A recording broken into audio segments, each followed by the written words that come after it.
నేను ఒక 17 సంవత్సరాల నుంచి జర్నలిజంలో ఉన్నా బ్రదర్. మీ అందరూ తెలుసు, మేము ఉద్యోగం నుంచి తెలుసు. మీరు బ్యాంక్ బ్యాలెన్స్ ఒక 17 లక్షలు ఉన్నదా? ఎంత?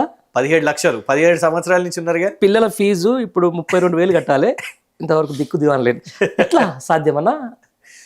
మేము అడిగే ప్రశ్న కూడా భూమి ఆధీనంలో ఉంచుకోవడం ఎట్లా సాధ్యమవుతుంది అంటున్నా. భండారి గారు, నాకు చాలా సంతోషం యాజ్ అ జర్నలిస్ట్ గా మీరు అడిగారు. ఎందుకంటే నేను నా డాక్టరేట్ ఇన్ జర్నలిజం కదా, అసలు తెలుసుకోవాలనేది నాకు కూడా తెలియాలి. మేము కూడా అట్నే చేస్తాం. మేము ఇది బయట పెట్టినప్పుడు ఆయన వ్యక్తులు కామెడీ చెప్తా మీకు. కాంగ్రెస్ వాళ్ళు అంటే ఈ రేవంత్ రెడ్డి బ్యాచ్ వీళ్ళు, ఆయన కోర్టు నుంచి తీర్పు వచ్చింది, ఆయనకు కోర్టు ఆయనకే జడ్జ్మెంట్ ఇచ్చింది ఆ 200 కోట్ల భూమి ఆయనదే అని. కాంగ్రెస్ పార్టీ నుంచి వచ్చిందే వాళ్ళు కదా. అయితే ఇక్కడ వాళ్ళు ఒక పాయింట్ మిస్ చేసిర్రు. 200 కోట్ల రూపాయల భూమి విలువ అసలు ఆయనకి ఎట్లొస్తుంది? ఆయన 20,000 రూపాయల జీతానికి జర్నలిజం పనిచేసినప్పుడు సడన్ గా ఓవర్ నైట్ నువ్వు 200 కోట్ల ప్రైమ్ కొండాపూర్ భూమికి హైదరాబాద్ నగరంలో నువ్వు యజమాని అయిపోతావా? 6 కోట్ల విల్లాకు నువ్వు యజమాని ఇల్లుకి అయిపోతావా? కేవలం ఏంటంటే అమ్మగారి బ్లెస్సింగ్స్. ఏ అమ్మగారు? రేవంత్ రెడ్డి గారు సతీమణి పిఏ అని చెప్పుకుంటున్నాడు ఈయన అంతటా. ఆ స్థలం జర్నలిస్ట్ నరసింహారెడ్డిదే, డాక్యుమెంట్లన్నీ సక్రమంగా ఉండడంతో నరసింహారెడ్డిదే ఆ స్థలం అని నిర్ధారించిన కోర్టు. పోలీసుల ఓవర్ యాక్షన్ పై కోర్టు సీరియస్. డైరెక్ట్ నరసింహారెడ్డి బురద జల్లేదు ప్రతి బొక్క బోర్ల పడ్డ సోకాళ్ళు మీడియా. బాగుందన్నా, బాగుంది నిజంగా. 20,000 రూపాయల జీతం నుంచి సీరియస్ జలసిగా ఫీల్ అవుతున్నా. ప్రభుత్వం రాకముందు, కాంగ్రెస్ ప్రభుత్వం రాకముందు అంటే సంవత్సరం ముందు 20,000 శాలరీతోని యూట్యూబ్ జర్నలిస్ట్. ఇప్పుడు ఏకంగా డైరెక్ట్ 200 కోట్ల భూమి ఆయనదే అని డిఫెండ్ చేస్తున్నారు కాంగ్రెస్ పార్టీ. ఆయనదైతే ఎట్లొచ్చినాయి 200 కోట్లు? ఎట్లా సంపాదించాడు? అదే అంటున్నా. సీక్రెట్ తెలుసు. ఎప్పుడు కొన్నాడు ఆ భూమిని? ఎవరికి ఇచ్చిండు ఆ 200 కోట్లు? తాతల ఆస్తా? లింక్ కూడా ఉంటది కదా. తాతల ఆస్తా? ఎవరైనా పెద్ద మనిషి గిఫ్ట్ ఇచ్చిర్రా? ఈయనకి ఎట్లొచ్చింది ఆ భూమి? ఎట్లొచ్చుడు? ఎంత డబ్బులు ఇస్తే కొన్నాడు? ఒక పెద్ద లీడర్ వైవి సుబ్బారెడ్డి గారు భార్య సతీమణి వచ్చి కేసు పెట్టింది కదండి. వాళ్ళు బ్యాంక్ లోన్స్ తీసుకున్నారు దాని మీద. 2006 నుంచి ఎన్కంబరెన్స్ సర్టిఫికేట్ ఉంది. ఇది మేము చెప్తే ఏమైపోయిందంటే, ఓహో మీరు వైఎస్ఆర్సీపీ వాళ్ళని డిఫెండ్ చేస్తున్నారా సుబ్బారెడ్డి? మేము ఇక్కడ వాళ్ళని డిఫెండ్ చేస్తలేం. నాకు ఒకటే ప్రశ్న, మాకు సీక్రెట్ నేర్పి రాదు, మేమేం సంపాదించుకోలేదు. హైదరాబాద్ లో మనకు ఎకరం కాదు 100 గజాలు లేవు. నాకైతే మీకు ఏమైనా ఉన్నాయా హైదరాబాద్ లో? కష్టపడి ఈఎంఐలు కట్టుకోవాలి తప్పదుగా. నేను గదే సికింద్రాబాద్ కంటోన్మెంట్. ఇది ప్రైమ్ ఏరియా ఇట్ సైడ్. ఈ జూబ్లీ హిల్స్, కొండాపూర్ అనేది మనకు ఒక కళ. అరే అది ప్రైమ్ ఏరియా అన్న, మామూలు జస్ట్ 2.5 ఎకరాలు, అంత ఎక్కువ కూడా ఏం కదా. అందులో గజాలు కాదు, ఎకరాలే. 2 ఎకరాలే నీకు వచ్చేసినాయి అని అంటే, నీకు విల్లా కూడా వచ్చింది. 6 కోట్ల విల్లా, 200 కోట్ల జాగా అంటే నీ సీక్రెట్ ఏదో మాకు కూడా పంచుకోరాదని అడుగుతున్నాం గంతే.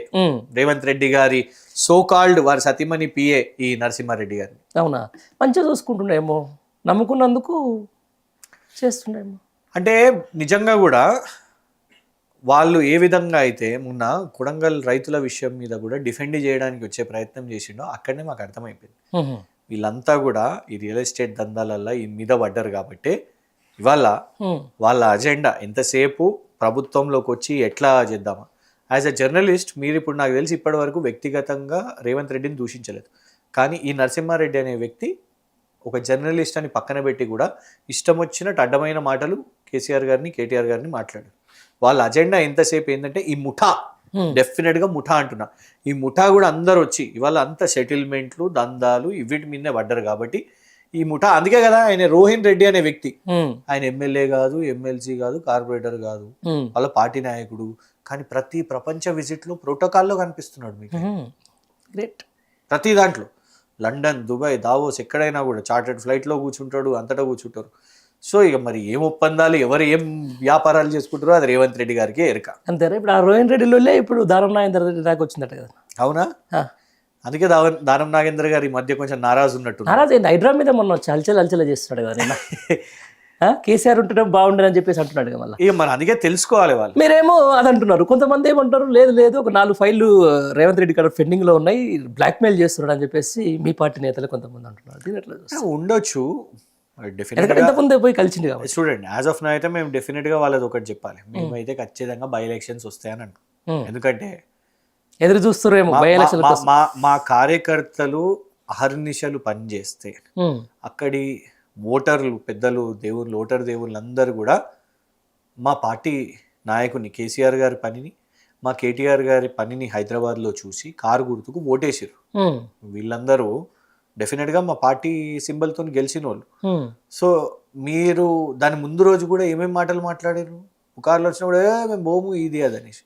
సో మీరు పోయారు కాబట్టి ఆ కోపం మా కార్యకర్తల్లో ఉన్నది. డెఫినెట్గా బై ఎలక్షన్స్ వస్తే మాత్రం చిత్తుగా వీళ్ళందరిని ఓడగొట్టే పనిలో మాత్రం మేము ఉన్నాం. అంతేనా? దానికోసం ఈ Same black పటాన్ చెరువు కూడా mailing అంతేనా? whatever. అది ఏం జరుగుతుందో పటాన్ చెరువులో నిన్న నుంచి నాకు కొంచెం అది పాపం పటాన్ చెరువు ఎపిసోడ్ పాపం అనేది ఇప్పుడు మీరు కాటా శ్రీనివాస్ పాపం అంటున్నారా లేకపోతే గుడం మైపాల్ చూసి పాపం అంటున్నారా? అరే మా కేసీఆర్ గారు ఫోటో ఇంకా పెట్టుకున్నారు కదా, అభిమానం అవుతుంది. గుడం మైపాల్ పాపం అంటున్నారు. అంటే చూడండి, తొందరపడాలకు పోయింది, తొందరపడిపోయినరా, ఒత్తిడి ఏమైందో పెట్టినట్టున్నారుగా, రేడ్లు గీడ్లు అవన్నీ ఉన్నాయి. ఆ తర్వాత బ్యాక్ టు బ్యాక్ ఉన్నట్టుంది కదా, బ్యాక్ ఉన్నాయి. అవును, కొంతమంది ఒత్తిడి పెట్టి బెదిరించేటట్టు.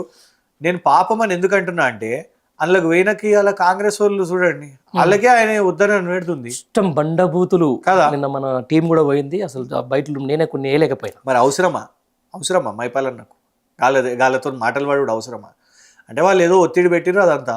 అందుకే అభిమానం దాపెట్టుకోలేకనే బరాబర్ చెప్తున్నాడు, పెట్టుకున్నా నేను కేసీఆర్ గారు ఫోటో పెట్టుకున్నా అనేసి చెప్తున్నాడు కదా ఆయన కూడా. సో ఆ అభిమానం ఉన్న వాళ్ళని మనము పాపం అనాలి. ఏం జరిగినా దానం నాగేందర్ గారు లాంటి వాళ్ళు ఏంటంటే, నువ్వు అసెంబ్లీలో నిలబడి ఏం పచ్చి మాటలు మాట్లాడు మర్చిపోతామా మేము?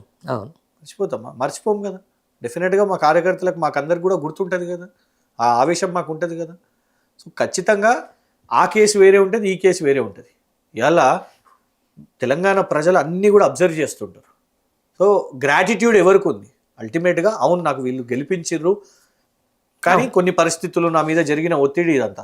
కానీ నీలాంటి వాళ్ళు పోయి ఓహో మాకు అసలు మమ్మల్ని మాట్లాడినోలే, మమ్మల్ని తొక్కేసిర్రు ఇది అదని చెప్పి ఇవాళ తొక్కుతున్నారు. కానీ నేను బుల్డోజర్ పెట్టి తొక్కుతున్నారు కానీ తెలుస్తుంది నీకు.